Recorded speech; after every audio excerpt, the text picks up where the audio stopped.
Hello, good afternoon. ഞാൻ ചോറ് കഴിക്കാൻ പോണേ. ഇത് ചോറിൻ്റെ കൂടെ സിമ്പിളായിട്ടുള്ള കറികളാണ്. ചോറിൻ്റെ കൂടെ നമുക്ക് കണവ തോരൻ, കൊഞ്ച് റോസ്റ്റ്,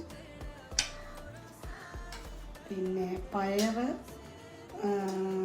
ക്യാരറ്റ്, എൻ്റെ പൊന്നും വിഴുക്ക്, കൂട്ടത്തിൽ മോര് കറി, അച്ചാറുണ്ട്. എനിക്ക് വേണ്ട. അപ്പോൾ ലഞ്ച് കഴിക്കാമോ?